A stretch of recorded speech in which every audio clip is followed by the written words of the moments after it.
Take a break from your busy schedule and join Harold Sala for Guidelines, a 5-minute commentary on living. William Shakespeare spoke of conscience as a dangerous thing. In his play Richard III, two murderers discussed the relationship of a troubled conscience as they contemplated lifting a few pieces of gold from the Duke of Gloucester's purse. Speaking of the power of a wounded conscience, one of them says, "I'll not meddle with it. It's a dangerous thing. It makes a man a coward.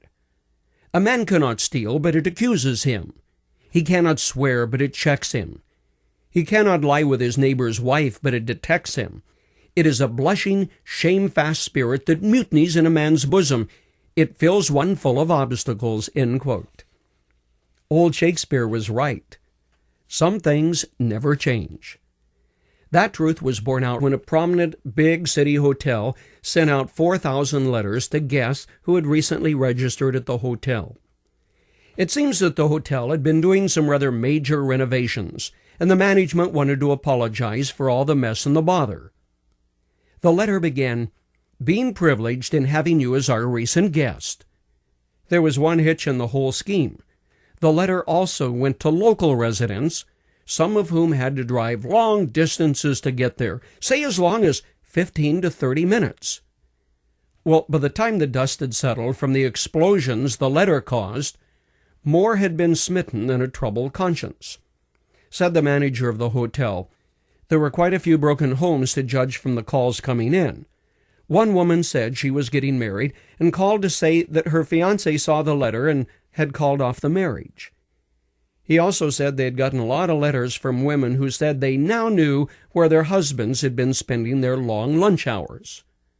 Another woman said the manager of the hotel told him that she was 65 and this is the first time she had ever had any trouble with her marriage.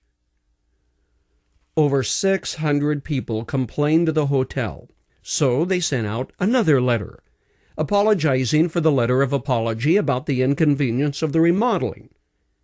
Question: when your conscience troubles you, what do you do? Is the real issue your conscience or the problem to which it attests? When you're driving your car and a red light comes on the instrument panel, do you take out the bulb or smash the red light with a hammer so it goes away? No, you find out what the problem is. Lots of people quell their conscience. Scores of people will tell you, it's okay, everybody does it. Secular counselors will tell you, just ignore your conscience. That was Freud's way of dealing with a troubled conscience.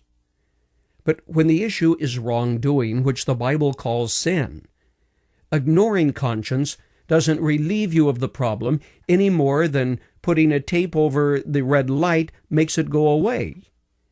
The issue of sin has to be dealt with, and thank God there is forgiveness with Him and with each other.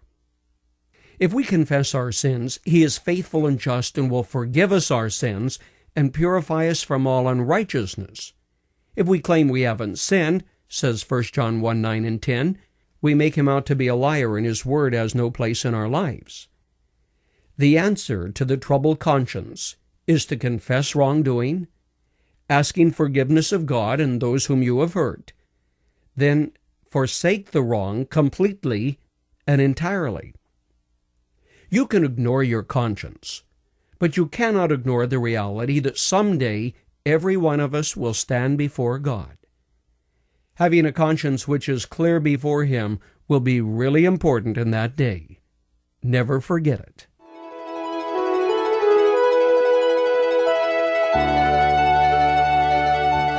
You've just heard Dr. Harold Sala with Guidelines, a 5-minute commentary on living. If you would like to listen to the program again, download a copy, subscribe to our e-commentary, or view other resources, visit guidelines.org. We would like to hear from you too. You can email us at info@guidelines.org. That's info@guidelines.org. Thanks for listening, and we invite you to join us again for the next edition of Guidelines.